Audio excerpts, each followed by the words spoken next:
Welcome to day 2 of Super High Roller Bowl Pot Limit Omaha. It's a $100,000 buy-in, and we are going inside the PokerGO Studio for wall-to-wall coverage of what will be moving day. Returning today with 19 players, playing down to the final 5. 7 places get paid. My name is Rem Karinkama. Bracelet winners Brent Hanks and Alex Livingston are in the booth to provide some expert analysis as we will watch the best of the best compete for a massive first prize. More on that in just a second as we look at the tournament summary. 100K buy-in, 47 entries, 7 players get paid, and Artem Maksimov had one heck of a day on day 1. He is our current chip leader, but followed closely behind by 2 superstars taking center stage on our main feature table. There he is, Jared Bleznick, one of those superstars. The defending champion had a roller coaster performance last night, but he's sitting on a huge stack coming into day 2. And there's Jason Koon, 4th on poker's all-time money list at $58 million. He did not have a good day 1, but he is back for more on a day 2 as we look at the feature table chip counts presented to you by Vision GTO Trainer. Bleznick and Arieh are those 2 superstar big stacks that I mentioned. Ronald Kaiser, Martin Dam, and Jason Koon have their work cut out for them as the most volatile game in all of poker takes place today, playing for a pile of cash and that beautiful championship ring. Let's get those cards in the air. Blinds are 5K, 10K. With a 10K big blind ante, let's see if Bleznick can go back-to-back. But first, Brent, moving day, like we said yesterday. Today we'll find out a whole lot more about who will be in contention for the top prize. The chips are going to be flying early. 19 remain. Playing down to the final 5. He says Bleznick's already got issues. I don't have my time extensions from yesterday. I only have 9. I rebought and then I didn't use any. But whatever you gave me to rebuy is what I didn't use any. Or no, I apologize. I used one. I used one on the rebuy. Did you put them in your? So you didn't bag them? I guess I didn't bag them.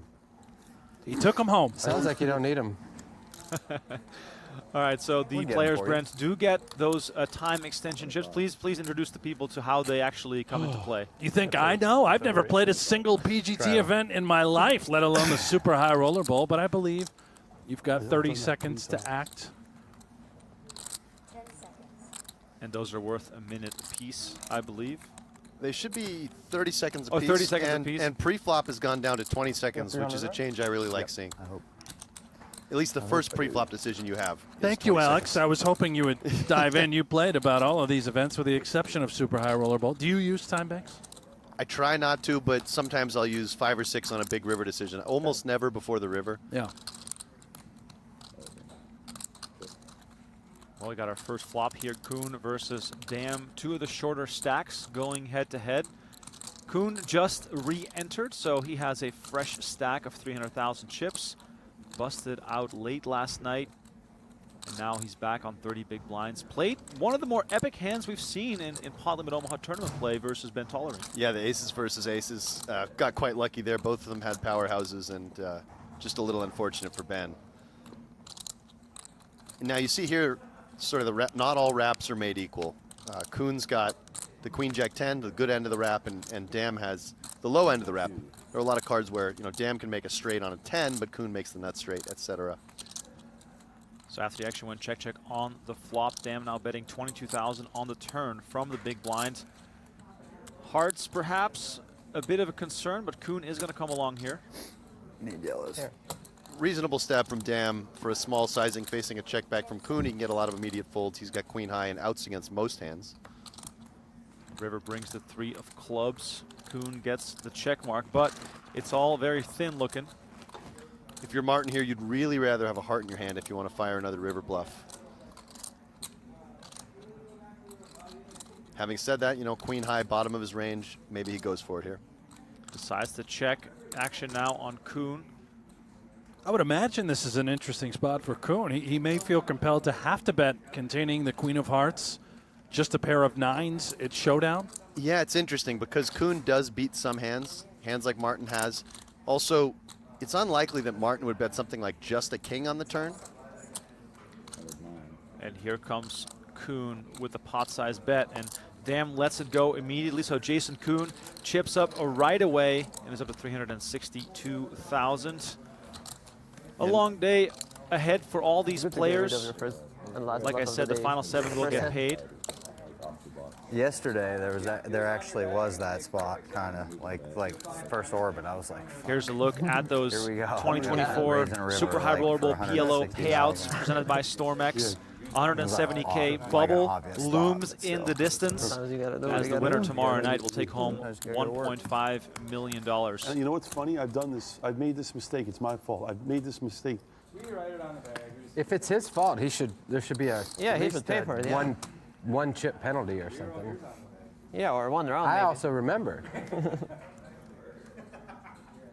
Spoke to Josh Arieh before play started. He thought he would have nerves and a high heart rate during this event, but he told me that as soon as he sat down, he felt comfortable, and that big hand he played on stream versus Nick Schulman really helped settle the nerves even more.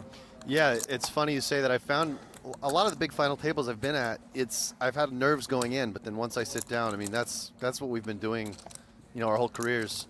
And I think a lot of these guys are most comfortable at the table. So Josh might have been nervous going in, but once he sat down, it's just another poker game. And I'd say Josh and Jared probably ran the 2 most memorable bluffs from yesterday. Josh with the 4-4-3-3 that he turned into a bluff against Nick Schulman when the board paired on the river. And Jared with the bet 3-bet against the Finnish player Samuli, getting basically a battle where both of them had nothing. Dam versus Maksimov. Maksimov, our tournament chip leader, busted Jesse Lonis early on day 1. A 2-pair versus a set, and Maksimov has been cruising around that 1.7 million chip mark ever since. Did not see much aggression from him after he accumulated the chips. No, he seems to be playing quite solid, but as we get closer to the bubble, perhaps look for him to continue to apply some pressure on the shorter and medium stacks. It's just me and you. Nobody. Yeah, I mean, I don't think there's anybody old enough in here to legally play PLO 20 years besides me and you. How old are you, like 42? 37. Oh, God. I've been playing 19, I guess. Me and you, the only guys that have been playing PLO for 20 years. No one else. Ben 86 started later. Yeah, none of the only person, the closest guy is probably Sam. I'm the oldest person. I might have started the oldest person. You've played PLO the longest in this room. Yeah. Josh Arieh, a true OG.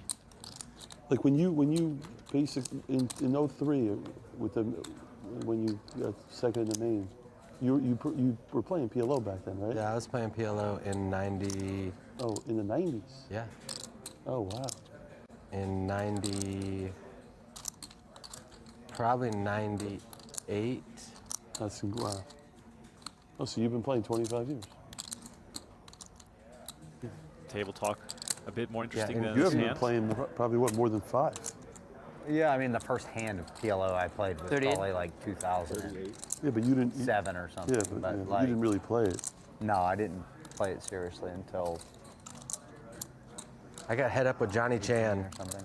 In 18 or 19. the year 2000, I got head up with Johnny Chan In 2000. in a bracelet event, and he fucking What game? in PLO, and Really? he annihilated me. Like Really? he annihilated me. Well, at least you always have the story. Play Yeah? like it. I got a was- heads up in a World Series of Poker half and half. Remember the one I sucked out on you on? I do. Yeah. I do. Now you're here. I was Where's one he? card away from winning that, I think. I think I was one card away from winning it. That was a long time ago. That was 2000, what was that, 12 or something? You were also one card away from finishing in the round of 16. Oh, and probably the round of 32. No, I know. Yeah, I remember that vividly. Yeah. I was killing you in PLO, and then you were killing me in Wait, Hold'em. this was online or? No, it was live. head up. It was a really cool was tournament. 2,500. Head No, up. it was 3,000. 3,000. Head up PLO. Head up no limit. Half and half. Yeah, it was At the an World awesome Series. tournament at When the was World this? Series of Poker. This was long time ago. 2009, maybe. Yeah, it was. Really? I think it was a little after that, but yeah, 10, 11, Yeah. 12. Sounds like a really amazing event. It was really cool. awesome. And it was the one. They only did it for 1 year, and then they got rid of Why? It was heads up. it. It was Crazy heads to up. think I was Heads like up. 15 years ago or something. Yeah, we were playing. Oh, yeah, we it were doesn't feel playing like like me and Jason are 2000. playing across the table right here, and then there's another match across the table. Yeah, it over was there. so much fun, dude. It was cool, and Really? like, and yeah, you got to the final 8, and like, you know, it was a cool vibe.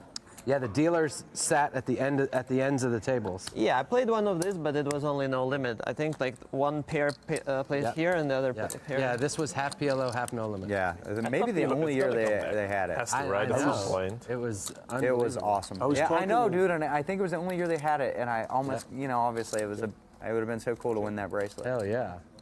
I was talking to Maury last week. You know what the greatest televised poker was in the history? Was the NBC heads up. That was so good. That was like Oh, the high stakes poker was better. Early high stakes. I thought that heads Early up high tournament. stakes poker. Yeah, was- but the heads up tournament, how The much heads up fun was tournament. that to watch? I played in it twice. Did you? Yeah. I sent. That was. I was playing Ted Forrest, and this is in Ted Forrest's heyday. And I'm playing Ted Forrest, and he looks out in the crowd and says, "Does anybody have sunglasses?" Really? He thought that I was just reading his soul, and I absolutely was not. That's great. That And was he ended such up a beating fun me. event to watch. I played Renee, Celine Dion's Yeah, husband. I played super him. nice guy. What a nice guy. Unbelievable. Yeah. It was unbelievable. Like, I asked to take a picture with him and everything. It was, Yeah. he was Yeah, he was such great a wonderful human. man. yeah. Every time I played with him at Bellagio, he was Yeah. so cool. Speaking of legendary venues to play poker, the Fontana Lounge, remember that? Yep. In Bellagio? You never Yeah. played in the Fontana room, the one Yeah. where the fountains are? Or like, where Dude, you you're walk like in the outside? middle of the tournaments. hand and the fountains are just in the window. Just black. It was so I didn't cool. play tournaments forever. I was Yeah. always cash. You know? Yeah, it was awesome. It was always back when the WPT championship was Yeah. 25K. That was the first 25K I ever played. I was shaking in my boots, man. 2000, I don't even know when it I was. talked my best friend into playing it. He just plays poker a little bit, and I talked him into playing it, and he finished third. When I think it was like down to him, Gus, and David Chu, Oh, cool. and he Oh, came I in remember third. David Cho. He was like a solid mid type. He was. He didn't Dude, give anything- he was a Super winner nice on- guy. People Yeah. forget how big that tournament got in the beginning. I It was mean, it was huge. paying like $4 million for Yeah, first. my buddy, he came in third and won over like 1.2 million. Yeah. Yeah, that was a sick tournament. You know what's crazy is how little poker me and you have played over. Like, Yeah. that's what I'm saying. Like, you never really played cash, and I never played. Well, I tournaments. did. I just, it was just kind of after the Vegas scene, you know. I went out of the country, and then the games I was playing in, obviously, you wouldn't have played in. But yeah. You were playing. Oh, Too small? overseas? Yeah. And yeah, well, no. I'm just kidding. just different venues, you know. We never really played that. No. Well, they're going to play today. Yeah, This I table's way think too friendly. I don't like this. I'm gonna start cussing people. 10 seconds. some good reminiscing here going on. Yeah, I'm enjoying listening to these guys. The good old days. Yep. You don't realize that you're in the good old days when the good old days are happening. Note here, Kaiser limps the aces under the gun. Again, trying to balance with some of the weaker hands he might limp. So Bleznick picks In the up pot? flush draw here along with his mallard as Kaiser is Pot. left with the ace blocker and the overpair. Kaiser with the critical ace of spades in his hand leads me to believe he's going to at least consider calling this in position, potentially to bluff spade turns. Problem is he doesn't have any real immediate outs, although he can of course have the best hand, and he does. Not the best equity, but the best current hand.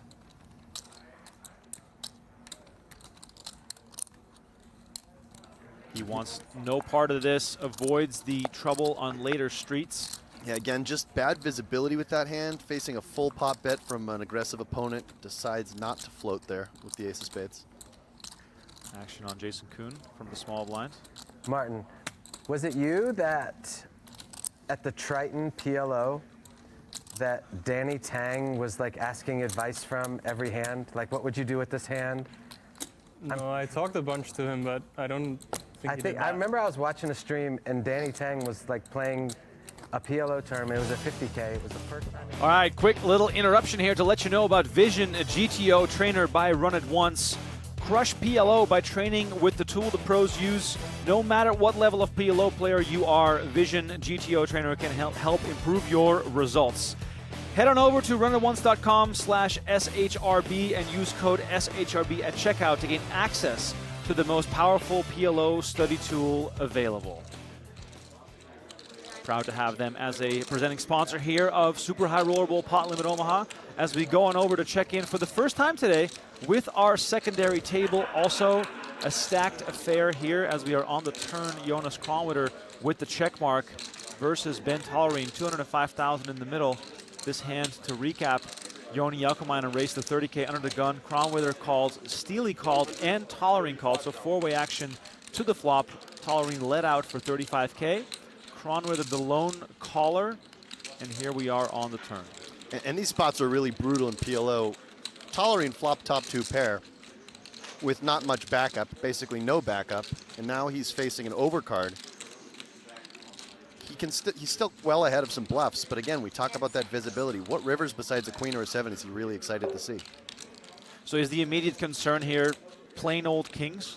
Yeah, well, you're concerned, A, that you're beat right now, and B, you're concerned that you just don't know how to proceed on any ace, jack, 10, 9, heart. He does end up letting it go, and it's a good fold as he was drawing dead against Jonas's top set. So Kronwitter picks up a nice bit of chips here, closing in on $1 million himself. Chase Steely, the short stack at our secondary table. Nick Schulman, by the way, also on a fresh stack, re-entering to start play today, along with Seth Davies, Jason Koon, and Mickey Doek, as we look at the bio of Jonas Kronwitter from Kitzbühel in Austria, crypto investor, high-stakes cash player, and above all else, a fashionista, loving the shades and the little hat there. The bucket hat is back. I'm not going to accuse him of wearing the exact same outfit as yesterday because I just don't think that he's got it in him. But that's the exact same outfit that he was wearing yesterday. Is the hoodie not different, Brent? I feel like it's a different hoodie. Am I wrong? I'm a man of many hoodies. I love hoodies. Hoodies might be my #1 item. That's the same hoodie he was wearing yesterday. I would not put it past Jonas Kronwitter to own two of the same. Two of the same, yeah. I've done that before. I really like an item and I buy 2 or 3 of them. Parssinen, by the way, same exact brand of hoodie, same material, different color. Different color, correct. Yeah.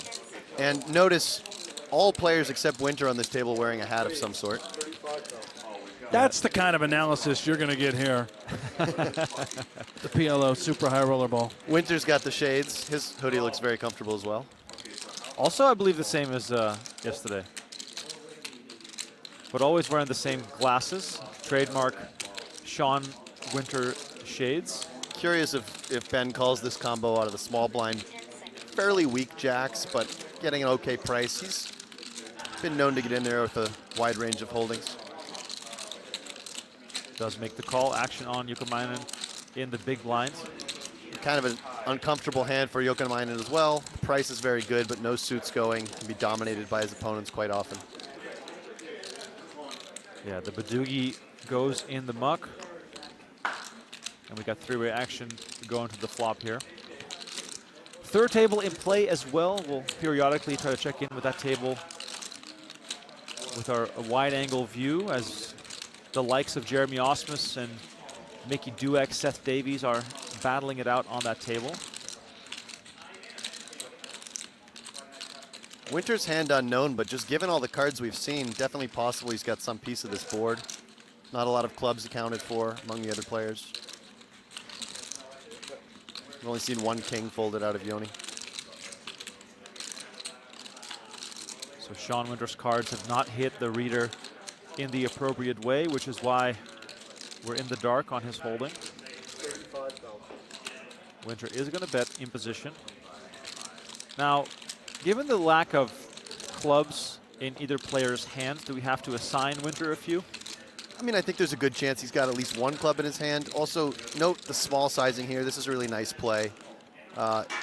Ben's in a tough spot because even versus a small bet, he has to worry that Kronwitter could have some check squeezes.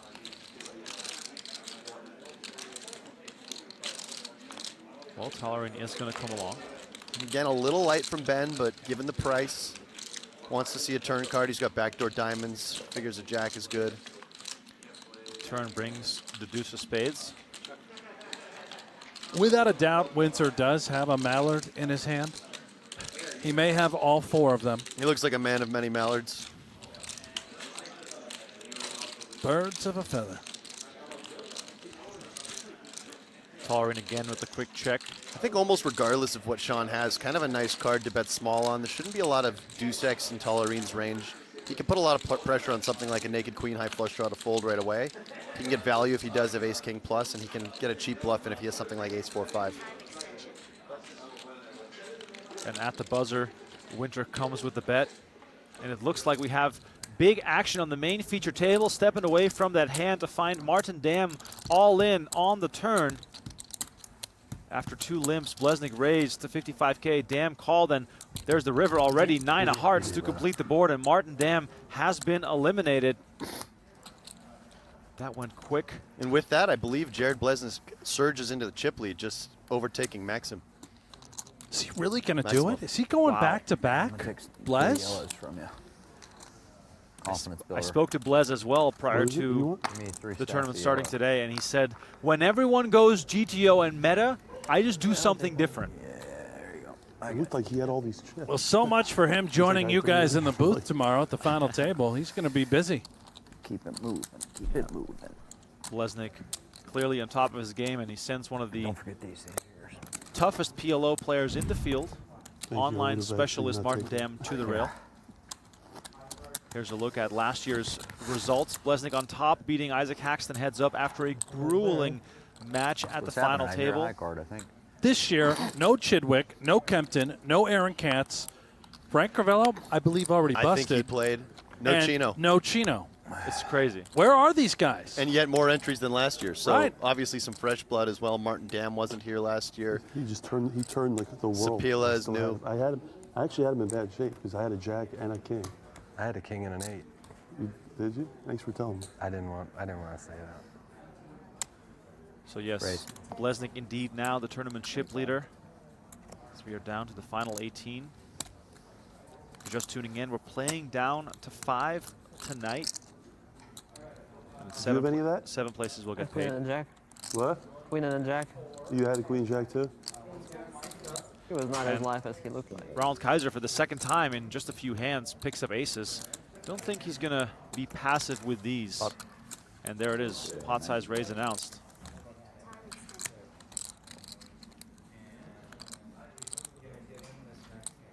Ace, king, queen, 6 for Arieh. Yeah, I think if Arieh had a stronger ace, king, queen X hand, he'd be very tempted to play it. Something like ace, king, queen, 10 double suited. But this one, the 6 not being a great dangler, only having 1 suit facing raise and 3-bet, I think he's going to let this go. But if he can enter the pot after Kaiser, let's say, calls, it opens up some possibilities. Absolutely. If it had gone Koon raise, Kaiser call, I think Josh would have been between raise and flat. And as is now, he doesn't love it. 10 seconds.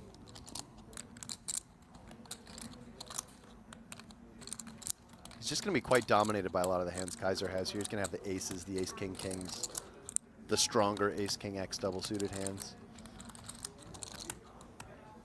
Arieh does opt to let this one go. Maksimov with the quick toss action back on Koon. Started this hand with 307,000.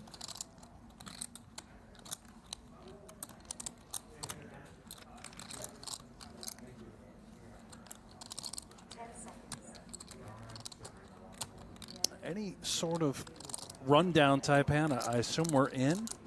Absolutely. The hands you don't want to have here as Koon is something like an ace, jack, jack 9. Yeah. Maybe a suited ace X hand with just 1 suit. What is it? 90 is the bet.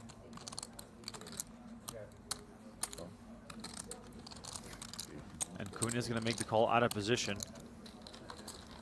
King, king, jack 9 flashed on screen. So aces versus kings here. Going to the flop. Queen 9-4. 2 clubs rolls off. Yeah, Koon doesn't love this, but at this point, probably feels committed with The overpair, the gutter, and the pair on board. All in. And there he goes. Koon will be at risk. Very quick acting by both players here, agreeing to No clubs? the fact that this is unavoidable. I don't, but All right. all right. Jared. And look at this, 42% equity for Koon. Looking for a king, a jack, a 10, or a 9. Looks like you have clubs. Looks like you both have clubs. Feels like I'm gonna win. Neither one of them have clubs. Looks like a 9 of hearts. I want to tell you later what you have. Club's a non-factor, which makes this a I bit of a almost potted closer in race. because I thought you had like ace king something. You would be correct. Yeah, that's why I was like, Wow, and that'll work. reading it right here is Jason Koon as the I was 10 like, of I hearts think he has ace king, so he hits probably on the doesn't have turn, ace giving Turns him Koon, dead. Yeah, turns him dead. Check mark for Koon right away there. But Alex, interesting to note there, Koon emphasizing that he put 242, I think. Arieh on an ace king type hand.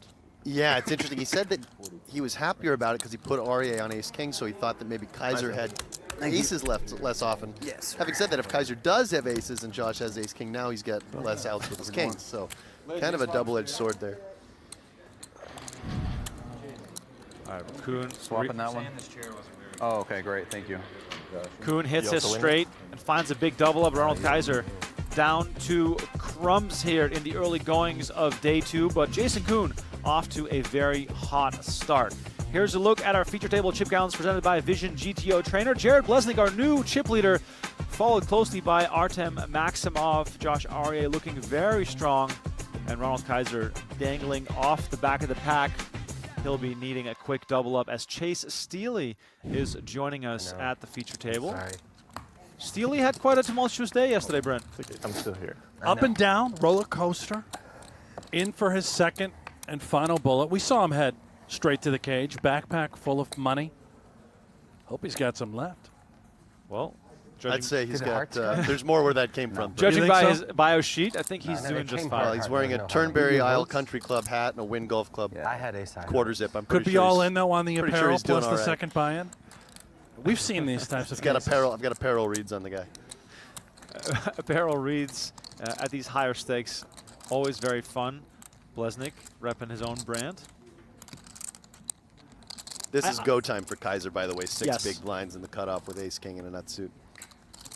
I was going to say I'm shocked that we haven't heard Blez say the word sports cards yet, so perhaps he's more locked in than normal to the poker game.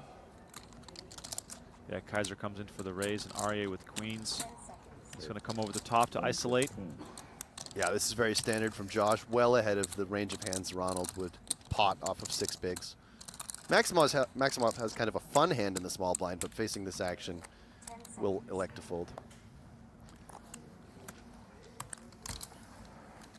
Double suited ace there for Koon. He gets out of This the way. ace looks And fucked up. Ronald Kaiser will be at risk with ace king versus This queens. ace is bad. The Dutchman was ahead with aces versus Koon just a hand ago. Let's see if we can start a little bit of a comeback here versus Josh Arieh. Flip.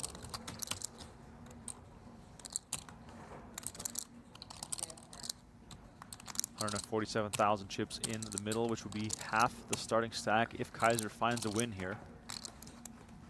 Here comes the flop. 5, 4, 7, 2 hearts. That's fair. Favorable for Kaiser as far as Your favorite. outs. I know. That's Ace 2, 3 heart, king. I didn't see the Not a gutter. 2. I didn't see the gutter. They're all killouts. Kaiser. Ace 3, king. Yeah, your favorite. Kaiser with You kill 16 him with outs so many twice, hearts. 61% equity. Yes. The turn is the deuce of hearts, That'll do it. and he hits the nut flush and doubles through Josh Arieh.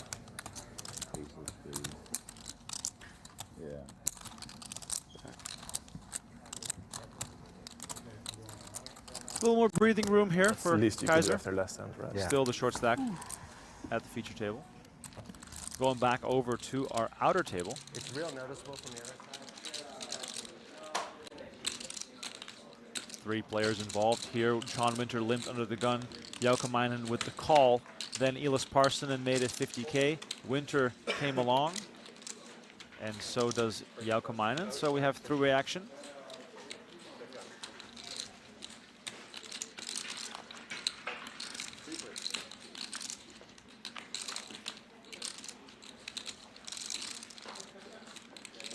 Queen deuce 5, 2 hearts on board, no flush draws for any player. The 7s of Joukomainen somehow in the lead here. I think that's just because they're going to chop so often, Winter and Parssinen, so it's basically going to be a chop very often, and then Joukomainen does retain his third of the pot equity share. I expect Parssinen to just pot this. He's only got a little over a pot size bet remaining. He's flopped top pair, top kicker with a critical king of hearts blocker. Parssinen bets pot, leaving himself with very little chips behind. The tough part for Winter here is that he has Yoni behind him. So he wants to get it in heads up against Parssinen, but he's a little bit concerned about Yoni being behind him with a much larger stack.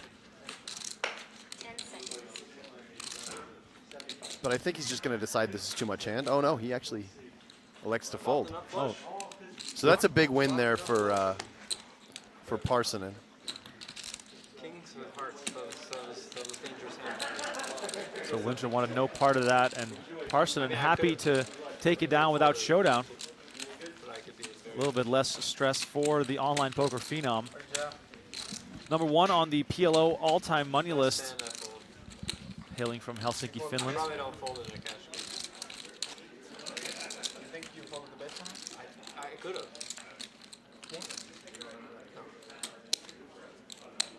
Do you guys have any sevens? Seven? Eelis, do you have 7? Sean saying he wouldn't have folded in a cash game, thinks he might have folded the best hand. He did fold a chop hand.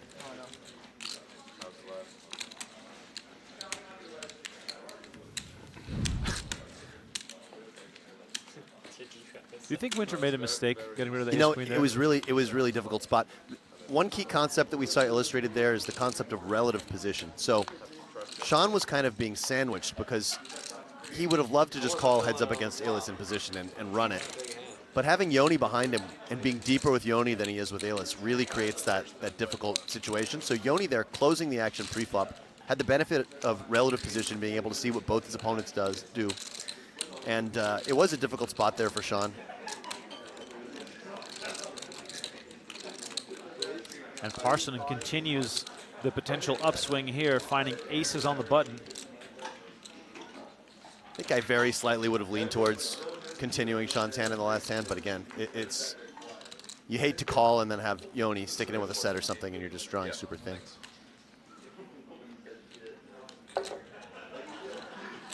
Very reasonable limp here for Ben.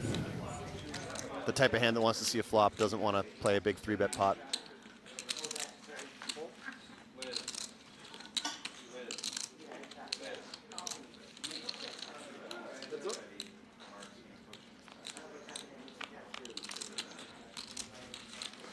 Three, Jack, 4, all diamonds on board, and that is bad news for aces. Note that Eelis does have the ace of diamonds in his hand. Could consider running a multi-street bluff. Also has a fair bit of showdown value having aces. I think he's going to start with a small bet here and proceed from there. Pending texture, if he did decide to fire all 3 streets, I imagine Tollerene by the river would have a pretty difficult decision with the 10 high flush. This is a spot that comes up a lot in PLO. Is by the river, your medium strength flushes, even your second nut flushes, are basically just pure bluff catchers. But it's also possible on some runouts that Parssinen just shuts it down. It'll be interesting to see. He does have some showdown value with the aces. It's not like he just has, you know, an ace high hand with the ace of diamonds. Ben has a clear call here. Almost never do you want to raise these medium strength flushes in PLO.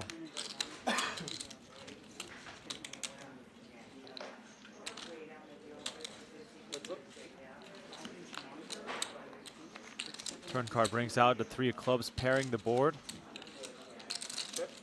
Tollerene happy to let Parssinen do the betting here. Seems pretty unlikely, Alex, that Tollerene really could have any 3s in his possession. True, but Eelis at this point, again, he has some showdown value. Tollerene versus this small bet is going to continue. Certainly all his 2 pairs and even some stuff like a jack with a gut shot. So This 3 maybe now changes the plan, where Parssinen does not feel compelled to essentially turn the aces into a bluff. Now Right. we've got the showdown value. he's got the showdown value. He doesn't have any board pair blockers, so he has to be concerned a little bit that Tollerene could have some full houses in range, or that Tollerene could have something like a flush with a full house blocker, which makes it an easier call. Let's see if Tollerene goes for a blocker bet here. Looks pretty sizable here. Goes for Yeah, 125. this is a neat play from Ben. I think a lot of players would have opted to check or just go for a small value bet. Ben correctly sussing out that he has the best hand and trying to make more of a polarizing bet size. Maybe repping something like 4, 5, 6 with a diamond that would have felt compelled to peel the flop. Ace, Jack, 5, something like that with a diamond. Repping those as potential bluffs and trying to force basically a difficult decision out of an overpair from Eelis. Time extension.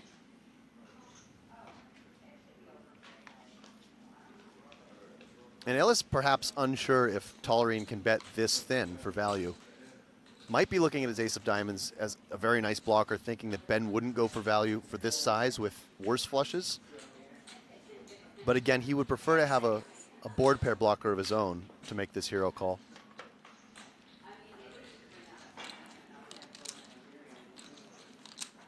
Time extension. A lot of this comes down to how wide does Eelis think Ben will peel the flop. The wider that is, the more possible bluffs Ben can show up with here. But if he's mostly peeling the flop with 2 pairs plus, well, now he's going to have a lot of full houses and flushes. Then again, does he bet his 10 high flush for this size? There's a lot going through Eelis' mind right now.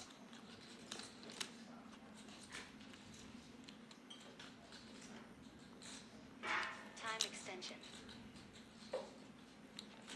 And there it is. Parssinen is going to make the call. Tollerene is going to show the flush, and the fin is going to be left clipped and down to 215,000 on day 2 here. Tollerene, all he does is win, and he once again proves it.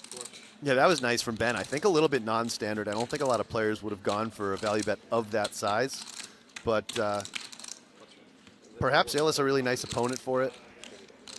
Not to say Eelis is a bad player, he's an excellent player, but Eelis can sort of put it together that Ben has some available bluffs given the small bet size on the flop.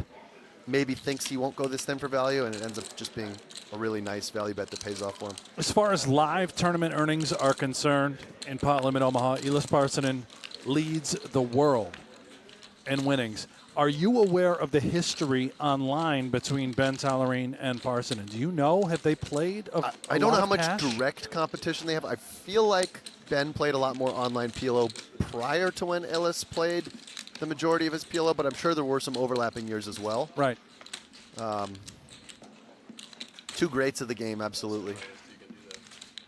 Staying with table B here for a while. Let me remind you that we are doing a 1-hour preview of the action here on the YouTube channel. If you want to continue watching the remainder of the day, use promo code SHRBPLO to save $20 on your PokerGO subscription. So please join us in the PokerGO chat as the night moves on towards the money. Nick Schulman in need of some chips after re-entering to start today. Doesn't find it here. Parssinen, double suited ace queen.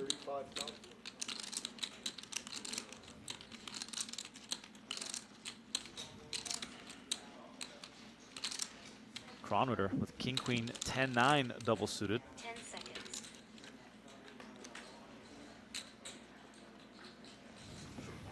Look at these beauties. Yeah, absolutely. Really big hands from both players here. Kronwitter perhaps might have considered 3-betting. Would rather have an ace in his hand, though. Now, Dr. Drugel, if you were dealt a hand like ace, queen, jack, 6 double suited, would you just muck pre? In no circumstances would I, maybe on the stone bubble of a 250K PLO buy-in or something like that with a middling stack. Fair enough. So you play the good hands and the bad. Double suited hands, yeah. I just like double suited. As my old friend Sonny would have said in our Halifax home games, Alex and I never fold double suited, which was true in fact of both of us, although he didn't fold many single suited either. I haven't really looked at the schedule deeply, Pot Limit Omaha, definitely the game that is not about folding. 120,000. You sort of always have 30% equity, so might as well try and go for it here as Parssinen moves forward with aggression. This should get it done. And a nice pickup there from Parssinen. Yeah, he's back up to exactly 300K. Starting stack in this event. Tollerene in control here at this table. 1.3 million in front of him.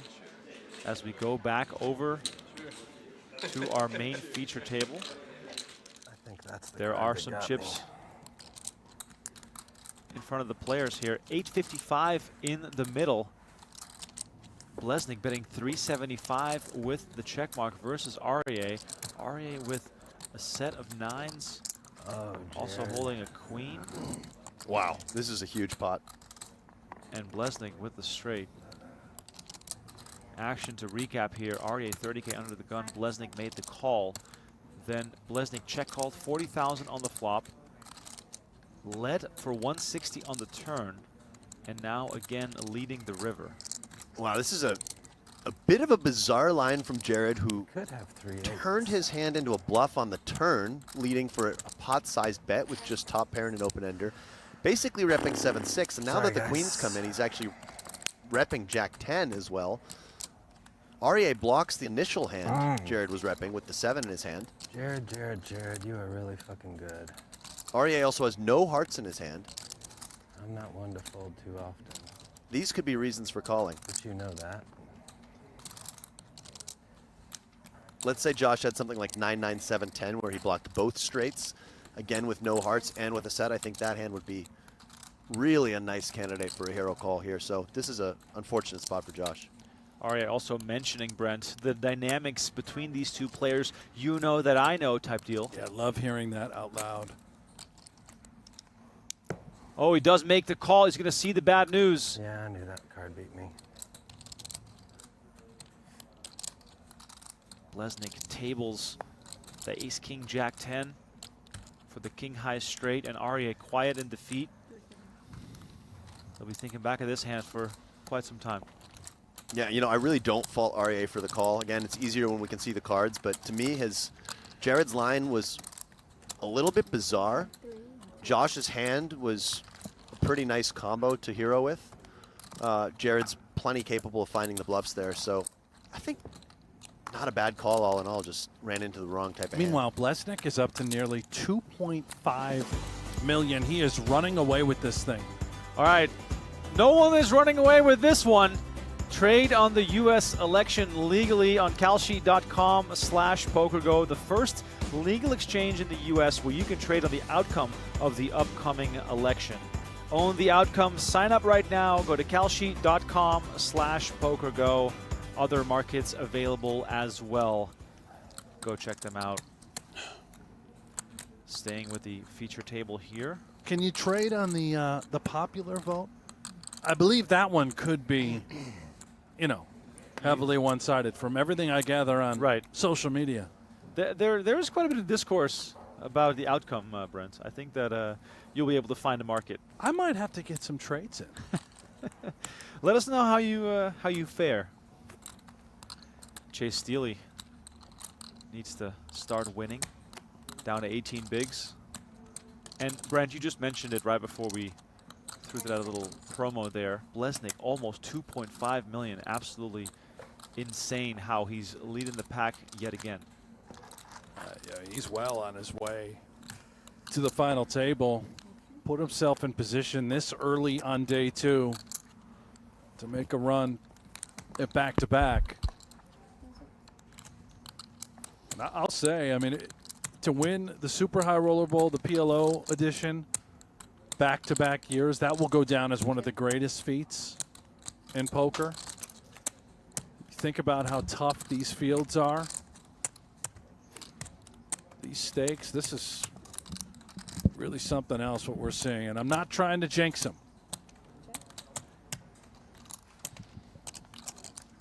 Steely with quite the hand here. Queen 9-9-8 on this board. Does look rather nice. Arieh still with some potential here. Yeah, Steely limp this hand in the cutoff off 18 bigs. I think at 18 bigs you want to be playing either limp or pot as your strategy. You don't want to be really raising smaller. His hand, in my opinion, probably good enough to pot, but he elected to take the more passive option in limp, which certainly not a big mistake. Arieh lets it go, and Steely picks up a much-needed pot here. Like I mentioned before, 7 places get paid, so no real concern just yet about how can we make it to the money. Players first and foremost concerned with building a stack that will give them a chance to be competitive in this event. Where is Turnberry Country Club? I want to say it's in Scotland. You're a golfer. But no, I think this might be a different Turnberry. It says like Turnberry Isle or something. I know there's a Turnberry in Scotland. I thought you knew. I didn't know you'd have to go to Google. My fault. Yeah, well, let me look at because his said Turnberry Isle. Which You're makes more me of a think bowler. Makes me think maybe Florida.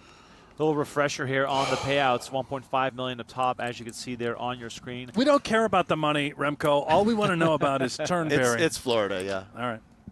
I thought Turnberry, the condo complex here in Las Vegas, as we see Nick Schulman depart from the studio here. I mean, I feel like they Schulman with the quick exit on day 2. Not so jolly St. Dripolis out the door. Looks as though he's already out the door prior to the final card hitting here. Just gone. Was drawing stone dead. Joni Jalkamainen, the recipient of his final chips. The live audio. And the tournament just lost Baby run good. a good amount of swag How long it's gonna last? in the early goings of day 2. Already seeing some casualties here. I'm gonna make a baby. What happens after 1 year? Just gone. Just start losing. The tables are getting more and more short-handed as we approach the final 2 tables. This is a 7-handed event, so once we reach the final 14, we'll be down to 2 tables, and we'll have coverage of both those tables with hole cards, as we see Joni Jalkamainen's bio sheet. 3rd on Finland's all-time money list. Avid golfer. Brent, I've been told that these boys, the Finns, have been out on the course every morning. I thought they played hockey. Yes. What are they? They're out there playing golf? I believe that when you reach a certain net worth, golf becomes very attractive. They have golf courses in Finland? I believe they do. They do. I want to actually go visit those guys and play. We were going to do a home and home at some point. We haven't finalized the dates, but have them come to Nova Scotia, play Cabot, and then go up there and play some courses in Finland. It would be a lot of fun. Are they a pretty good stick? They're good. Yeah, Joni and Eelis are both about a 4 handicap. 4? Yeah. Damn near scratch. Getting close. Wow. Where are you these days, Alex? I'm about a 11 and a half. So Oh, I'm there. I'm in his territory. They're giving yeah. me some strokes. I haven't played in a year. Oh, but you're still in Quite 11. literally, yeah. I think I could still go out and shoot 10 to 12 over par. You're so athletic. If you could shoot 10 to 12 over par regularly, you'd be better than an 11 and a half. You know, it's all the scores get adjusted, and it takes your best 8 out of 20. Oh, that's how it works? Yeah. I think you might be better than me. I don't know. Could be ugly, though. We might have to get a match in. Might be really ugly. I think we're hearing the starting point of a wager. I need perhaps. about 30 minutes on the range. I and need then I 0 gotta get minutes out on. there. I'm not a range guy at all. Oh man, I like gotta maybe to hit a find couple it, putts. You know, really got to work on the stroke. Yeah. Get a feel. Arguably the most time-consuming hobby of all time. It sure is, but it's a lot of fun. For me, it's all about the grip. You know, you got to find it. Big hands guy. Right. Little stretching, maybe. Can't even touch my knees. Brent, I worry about you if you ever were to stretch. That body of yours might snap in half. No, there's not a lot of snapping. I'm far too rubbery. Back to the action here as Kaiser now has some room to breathe after that double up. Note, Jared folded the king, jack, jack 8 tri-suit there in the hijack with this massive chip lead. He's a little unpredictable. Sometimes he plays hands you don't expect him to play. Sometimes he folds hands you would expect him to play. Maksimov and Koon going head-to-head. I'm really interested in Artem Maksimov.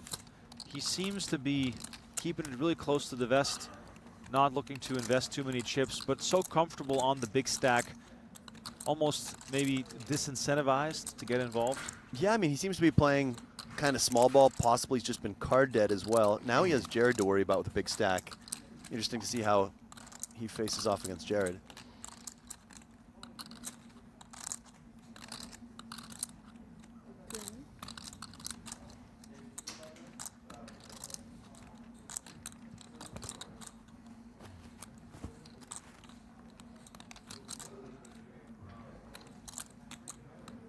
Maksimov betting 20,000. Action on Koon. Koon with queens and fives. It's going to come along.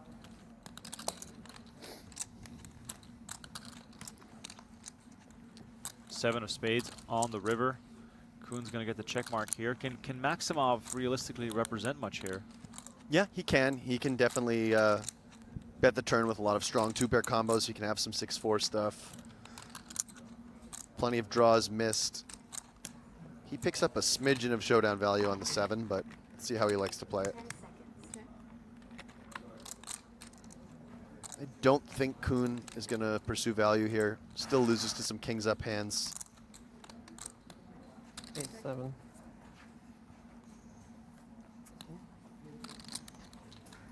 Koon is going to take this one at showdown, and he'll be the happy recipient of chips that push him over twice the starting stack.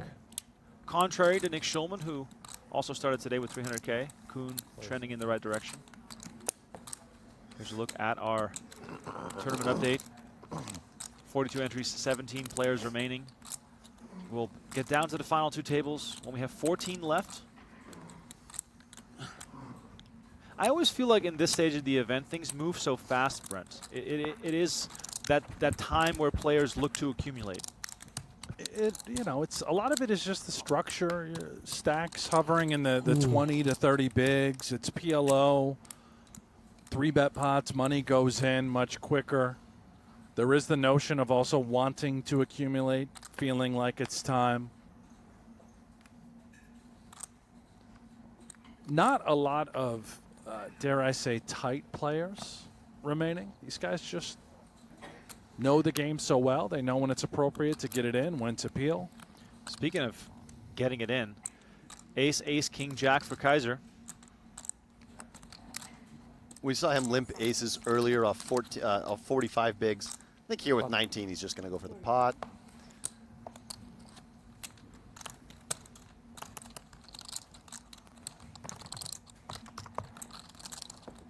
A few quick folds over to Steely, who doesn't have much either. Third time aces for Kaiser. Yeah. He's having a bad day so far. Slowly. Slowly back. chipping up for the Dutchman. Long road ahead for him. Some Jared energy in my stack. Yeah. It's gonna be all right. Huh? As a team, you're still doing phenomenal. We're not a team, though. As a team, you're still No, doing he is a phenomenal. team, and they're a team, and I He has have no- nothing he to has do no- with it. I know he's He has not a part nothing of to it. do Yeah, but still. I just picked him in the whole. To be honest, Was it good? Josh was actually my second pick. I was there when you picked him. Yeah. Yeah. Yeah, Josh was my second pick.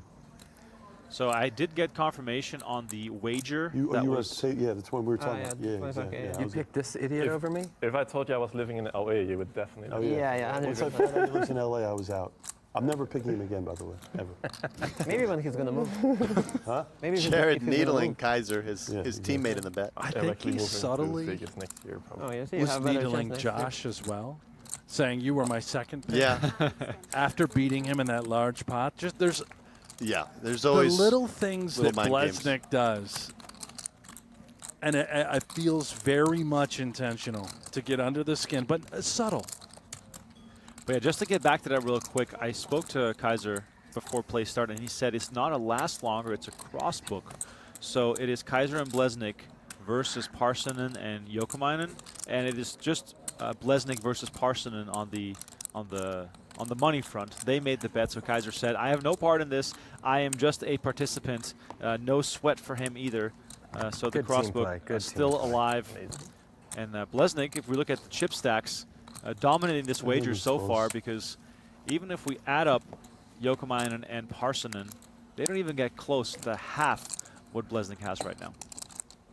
He's in runaway position right now, not only for the cross book, but His I just quest need to go Elias back to out. back.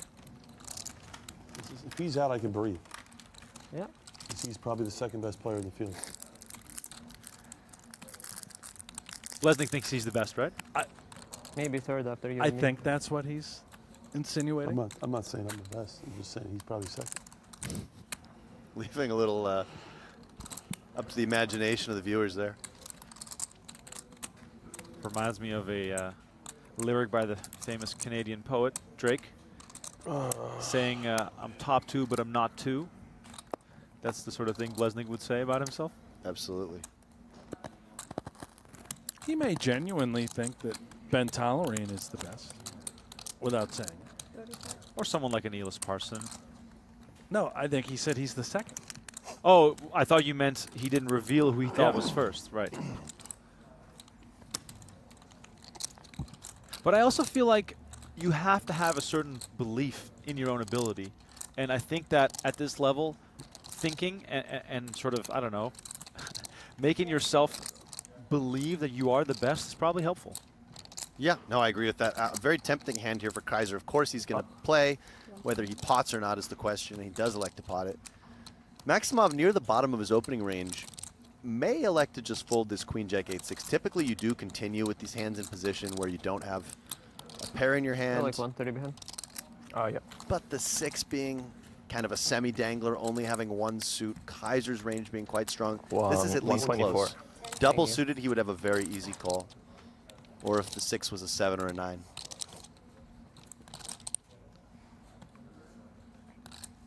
Time extension. He does call. All right, so Maksimov makes the call, and Kaiser, as you can see, basically has a half pot bet left with ace, king, 4-3 double suited. And jack 5-10 with 2 clubs rolls off. Kaiser, of course, will be pleased to see that. Yeah, good flop for both players. Maximov flops a pair, gut shot, and a flush draw. His flush draw is covered, but he doesn't know that. And Ronald has a little bit of everything with flush draw, backdoor flush draw, gut shot, overcards. All right, here we go to showdown. Maksimov will not be able to rely on clubs, but he is ahead with his pair of jacks. If this were to go to showdown right now, Fake clubs. Kaiser the mathematical favored by just a few points here. Maybe we'll see that deuce of hearts. Yeah, there we go. Jared calling for the same card. Deuce of hearts, that's his gin card. You know what? Deuce of hearts would increase, I believe, Deuce of hearts is Kaiser's equity, just like we saw yesterday, without pulling him ahead.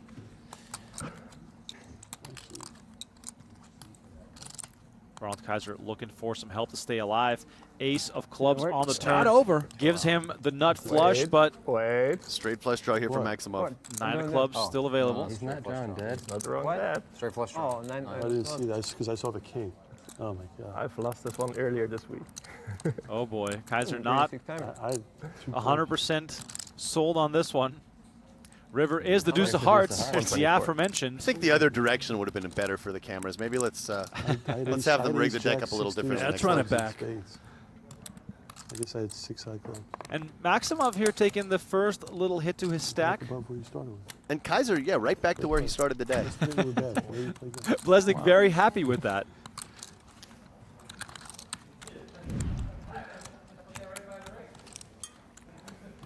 Yeah, kind of a funny dynamic You know what, where that is a very good Omaha hit or better hand. Shout out, by the way, to all our viewers on YouTube. We're going to extend our preview by 30 minutes. That's with that card. So if you enjoy coverage on YouTube here, smash that like button, subscribe to the channel, and please join us on PokerGo. Use promo code SHRBPLO to save $20 on your annual subscription. For now, enjoy the next half hour on us here on YouTube. Is it true that we have to get to 500 thumbs up in order to extend it by 30 minutes, and they've only got 5 minutes to do it? Let's do it, Brent. Let's get there. All right, 5 minutes. Go. Click that thumbs up. I'm just saying. You know, he looks stupid. You're right, it was Jack 10, my fault. I'm just telling you, he's a favorite. Other people at home, they just see like, what is he talking about? Oh. No, the people at home are like, no, it's the screen. Is this do they take into account the cards that are folded or not? I don't think so. Okay. But they say it like with the cards that are gone. He's actually. I see. But the I'm 90% sure the percentages are for unknown numbers. 10 seconds. That is correct, Josh. Showing the percentages on screen based on all the cards, and then we show some of the folded what are you cards playing? at the top of the screen. 600? A little over, I think. Yeah. That's good. Thank you.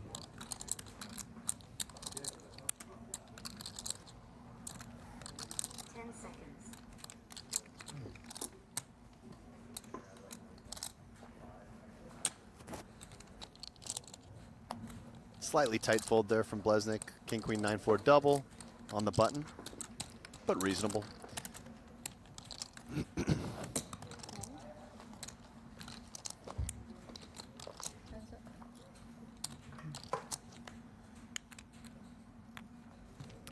Ace, queen, 5. Rainbow flop comes out. Koon with ace, king ahead here. Also got backdoor clubs.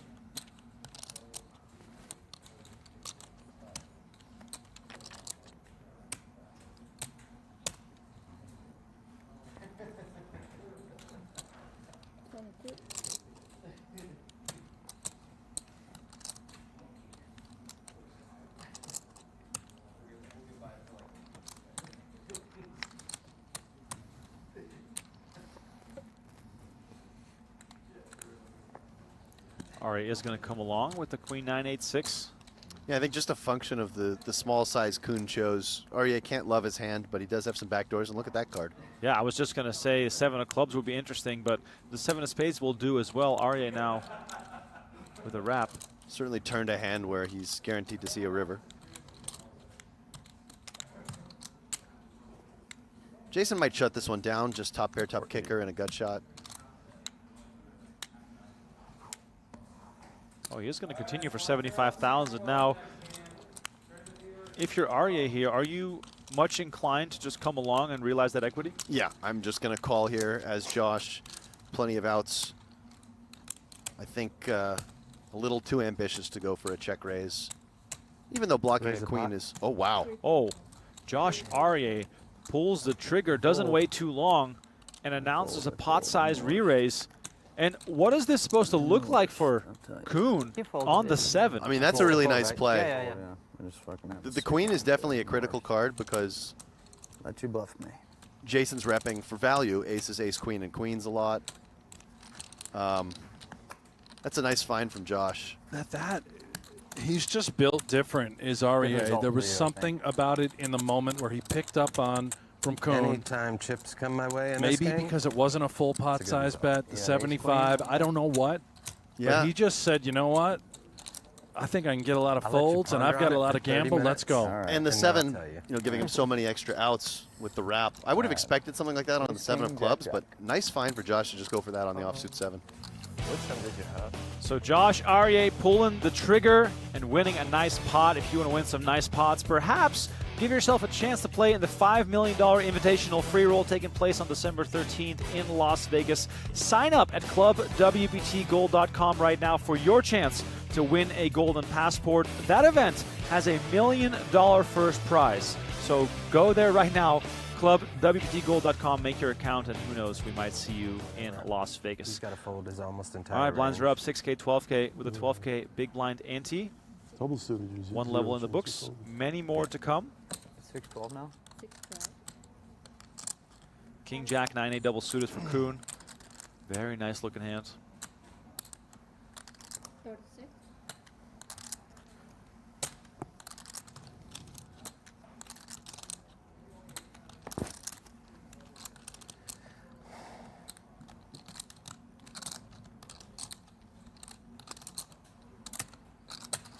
Double suited here again for Arieh.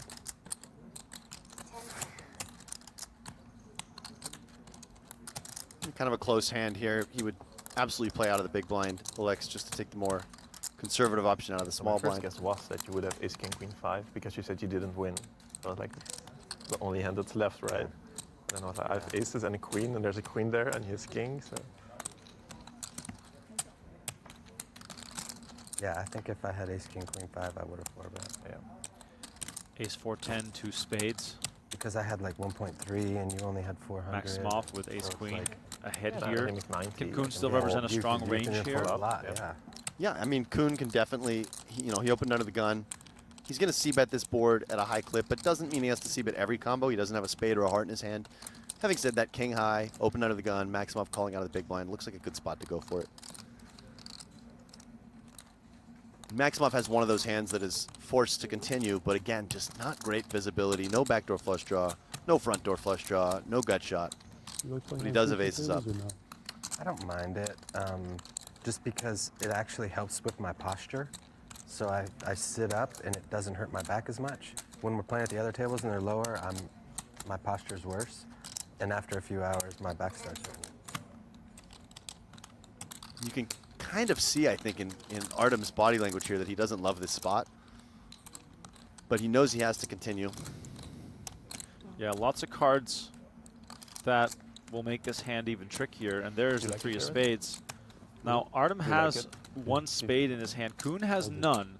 So could this be a case where things just get shut down? Yeah, it's really hard to continue here as Jason with no spade in your hand. It's just, I like So much of your opponent's range is now going to contain flushes. I like the pressure. To pair with a spade blocker like Artem I like has. the handcuffs that it puts on me. Like, it really keeps me from doing stupid stuff.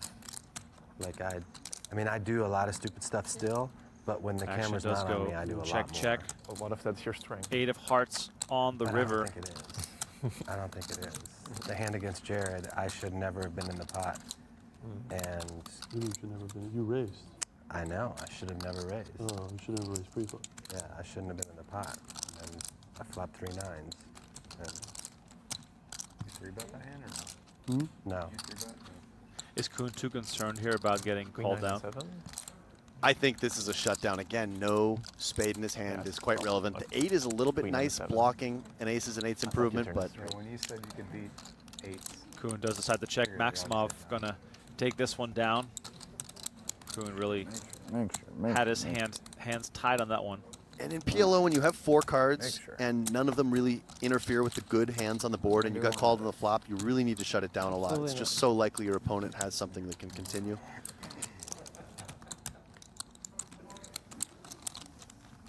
Basically, Koon's cards all blocked the folding range, but not the calling range. There was like a 1 in 10,000 chance that river to set. Against a lot of people. Worth double check and triple. Artem Maksimov living all in made Aventura, this Florida. Yeah. Oh, no, I was in the small one. So Born in Krasnoyarsk in Russia. Trained in martial arts, cash game specialist, and doing it here at the highest level minutes. What'd you have? inside the Queen, studio. 6, 8, 9. You turned the wrap, is that right? And a queen blocker. Damn, I should have just checked. It hurts my heart. This is, okay. Stop. Has anybody looked at their hand? No. Okay. This has got a horrible mark in it. Yeah. And if it's an ace, I'm going to be really, really disappointed. Just flip it, just redo it, because I highly doubt it's marked. It's not, you highly doubt it's marked? Or no, I highly doubt it's like an ace or something. You know, it's probably just. I mean, look at the independent card. thumbnail in it. Yeah. Nobody's looked at their hand. We should probably, yeah, I guess it's a misdeal, I don't know. Floor. I mean, this is the second time. I mean, it's. let's just get a new deck and do a misdeal. No one's looked, No right? one looked at their cards and Is that okay? yeah, that's fine. All right, so Arieh taking control here of the And situation. nobody's looked at their hand. We're just going to kill this hand. You kind of want to see if anything. Of course. You gotta go. There's always someone saying, Walls. of course. Multiple times. I mean, it's good that it's a 6 because I'm it's pretty like sure nobody's it's doing it on coming purpose. from the streaming room because there is a machine there, and the machine does that. You know, those cards are not a good quality card. No, you're 100% right. It was a disaster yesterday. It's all. Going over to our outer table. Parssinen perhaps taking a short little nap here as Chrometer and Winter are going head to head. Must have been a late night, early golf type situation, perhaps. I don't know if the boys are golfing before day 2 of the 100K, but I wouldn't put it past them. it's possible Might be more action out there on the course than there is in this tournament. at times. Winter on the river here with ace-jack. He's got the best of it.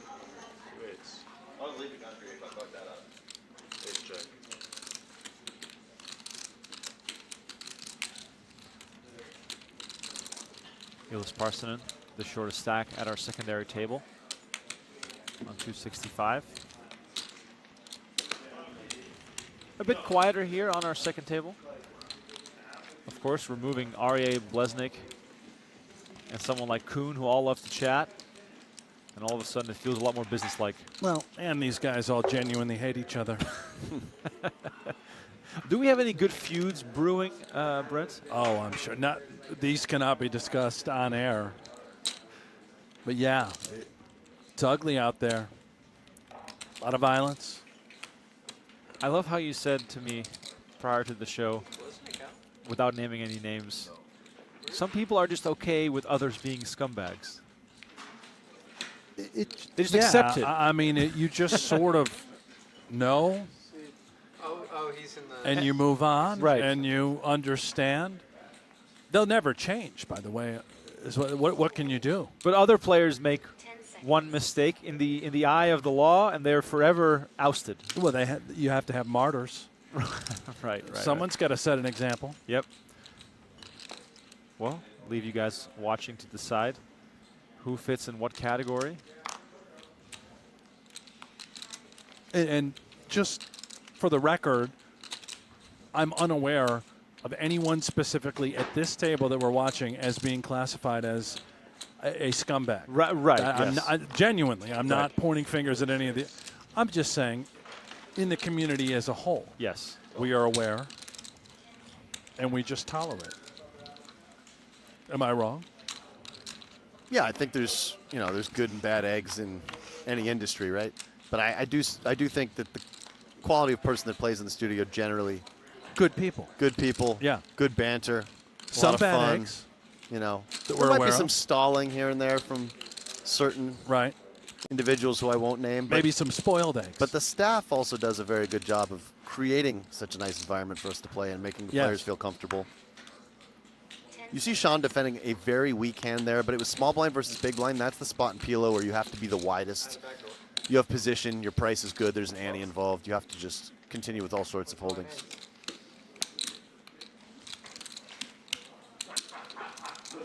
By the way, it is the sort of the dirt and grime that's also entertaining.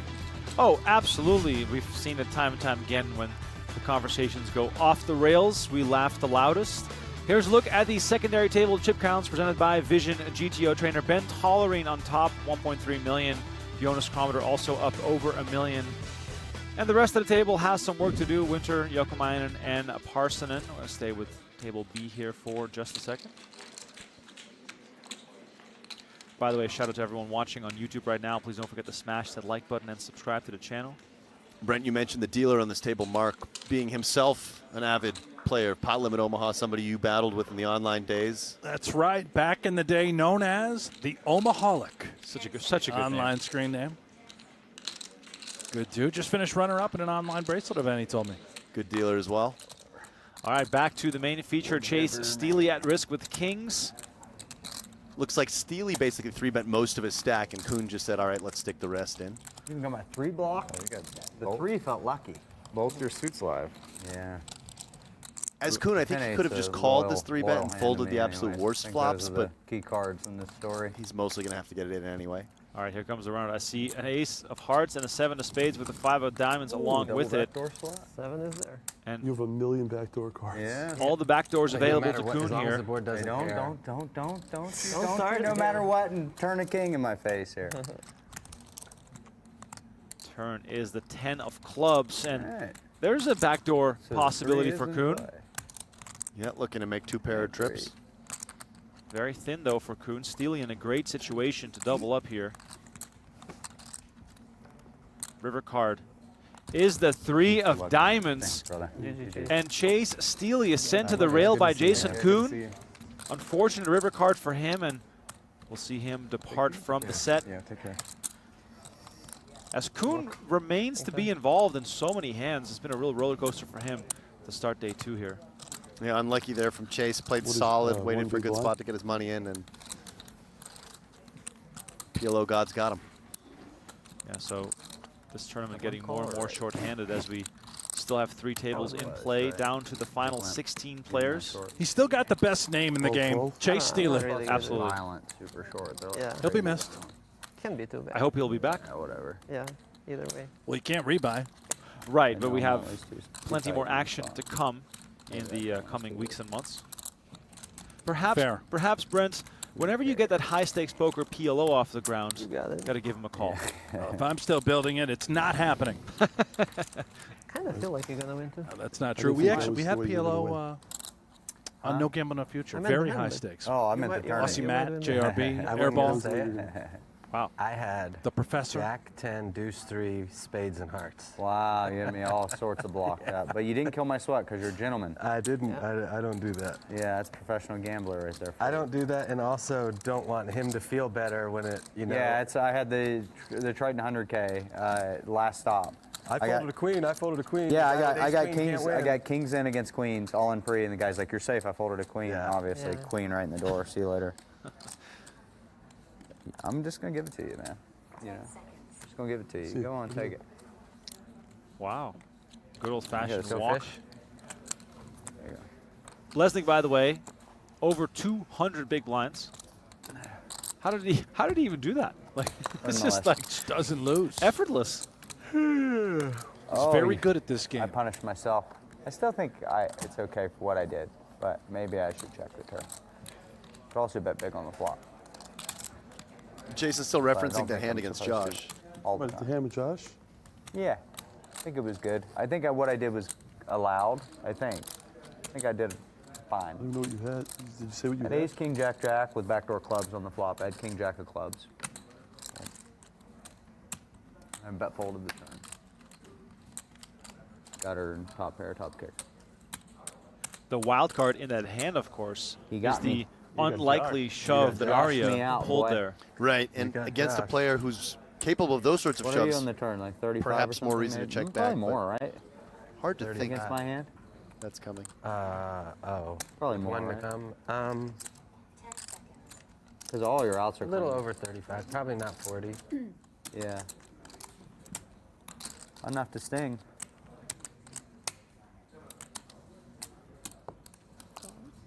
10 seconds.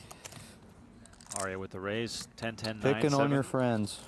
Maximov with the call. Exactly 40. You have. Is that what it is, 40? I've made worse folds. 10 seconds. I've made worse folds in my life.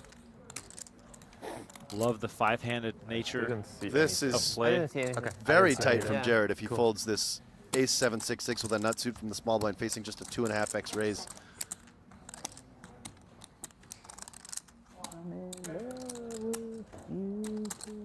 Jason's fold, on the other hand, very reasonable with just a single feature hand, the ace jack 9-4 nut suit. Heads up between Arieh and Maximov. Now, is this common to raise a hand like Arieh's under the gun? Absolutely, it's fine. You could play it as a limp or a raise. Five-handed under the gun, basically the hijack position. Definitely a hand I'd be playing off 50 bigs. King 6-4, 2 diamonds on board here. Maximov with king queen, well out in front.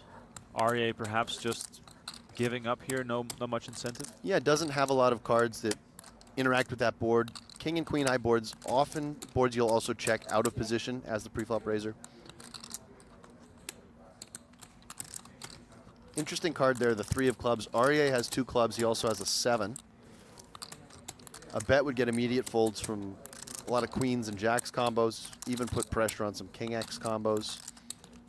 But he may just elect to check with a middle pair and a middle flush draw. Does go for the bet. 10 seconds. Maximov, clear continue with top and bottom plus flush draw. I expect him to just call here. In bad shape against the value hands that Josh is repping, and in very good shape 65? against the bluffs. 65.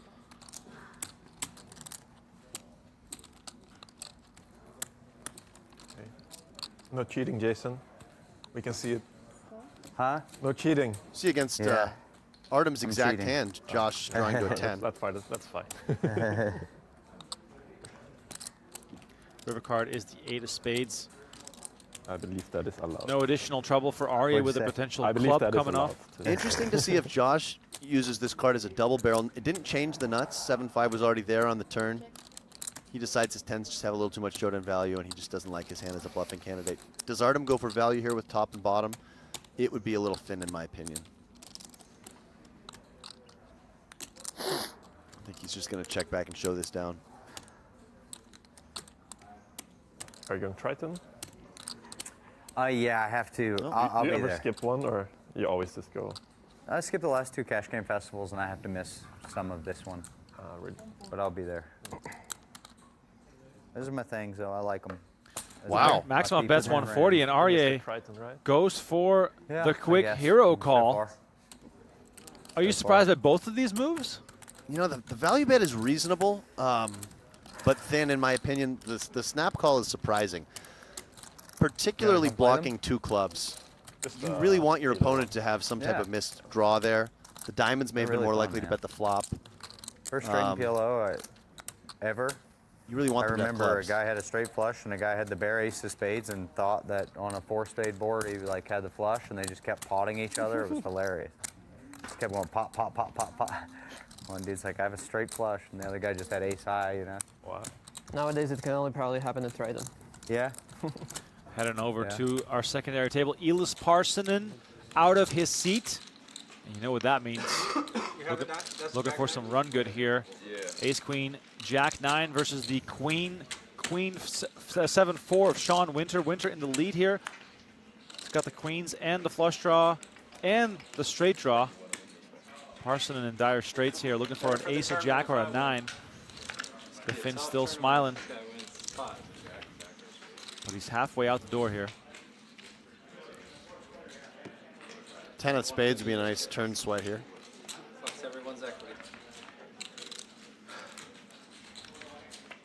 Turn card is the 4 of diamonds. The check mark comes home for Sean Winter, and Eelis Parssinen departs. The famous Finn, who leads the PLO all-time money list, will not add to his total here in Las Vegas as he makes his way to the exit. Joni Alkemainen left to defend the honors of the Finns here in their best game. And this brings us down to the final 15 players. One more elimination, and we will be down to the final 2 tables. It's going fast. Players are flying out left, right, and center as we look at the upcoming match between Jared Bleznick and Patrick Antonius on High Stakes Duel, Tuesday, November 12th at 8 p.m. Eastern Time, 5 p.m. Pacific. 50K apiece, half no limit, half PLO. And guess what? The stakes double every time someone busts until a player surrenders. So Bleznick will once again take center stage here at the PokerGO Studio. Make sure you don't miss the action there. The only bad news is Ben got EE busted. Yeah. And Yoni doesn't have.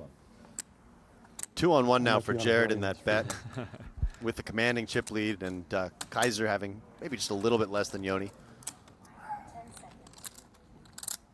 Nice hand here for Jason, double suited queens. Comes in with limp, completely reasonable. Raising would also be reasonable, double suited. Single suited, I think you'd prefer to limp most of your queens. Jared staying away from Ben marginal has all the spots. chips. Go figure. I'm not gonna lie, he might be the best player in the field. I think if Josh's deuce was a 5 or a 6 double suited, he would easily raise this hand out of the small blind, but as is, he's I content think to that's a, sneak in.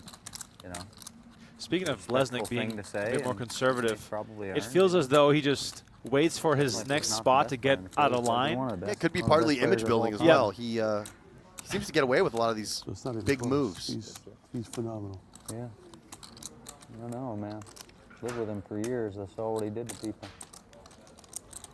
He's probably in both games, he's probably the best in the world, like combined. You know what I mean? I would take him over anyone. Sick. What? He's sick. Koon and Bleznick discussing the skill level of Ben Tollerene, longtime friend of Jason Koon. Lived together in Like if they had a half and half Vancouver. tournament, I would bet them all. Meanwhile, we've arrived on the turn here. Koon, by the way, still on the hand. Yeah, nobody really has much of anything here. Koon best with the overpair now. Josh makes aces up.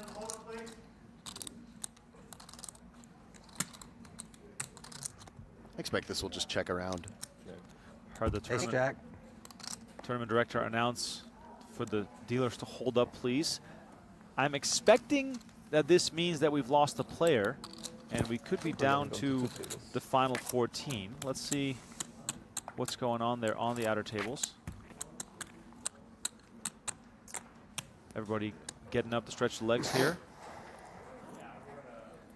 One more bust out would mean that. How do I mute this? We have both Can you mute tables streamed going forward.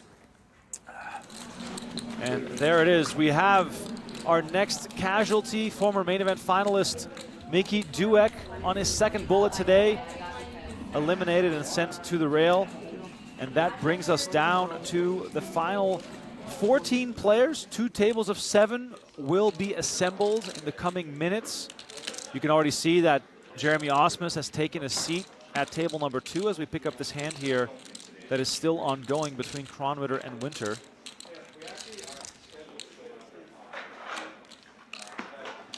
Oh, no. Whoa. Sean Damn it, Sean. throwing his cards off the table. What was that? That's how they're all getting marked. Is there still a missing card? I think that was all 4. But, okay, I guess there is a missing. So Sean Winter trying to get creative with the fold there, and cards end up halfway across the room. Not the first time I've seen that from Sean, but it's all in good fun with him.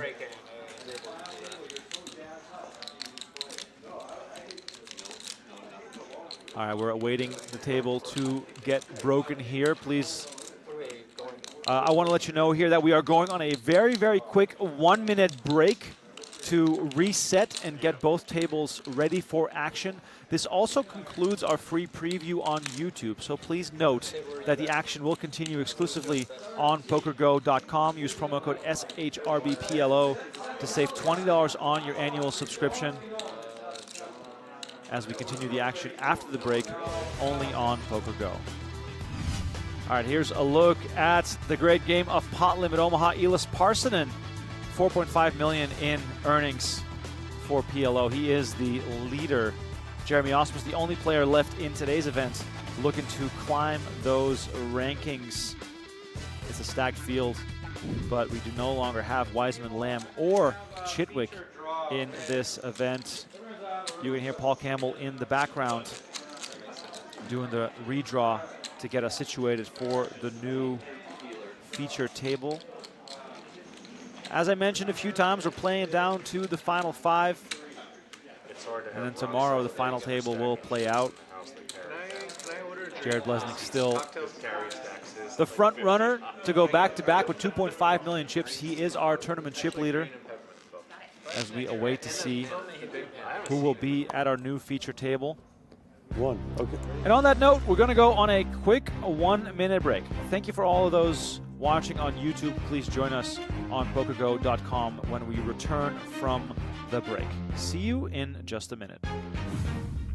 For years, I was intimidated to study PLO with solvers, so we created a tool to make it easier. Vision allows even beginners to study game theory optimal principles, get the answers pre-flop, and the understanding post-flop. Get instant feedback on your play. Streak mode makes studying fun. Climb the Vision leaderboards and compete for prizes. Try Vision today and get a free month of our elite video plan when you use code SHRB at checkout. $5 million free roll. 2,000 players converge on December 13th in Las Vegas. One person will win $1 million. Will it be you? Sign up now at clubwptgold.com using code PokerGO to be entered for a chance to win.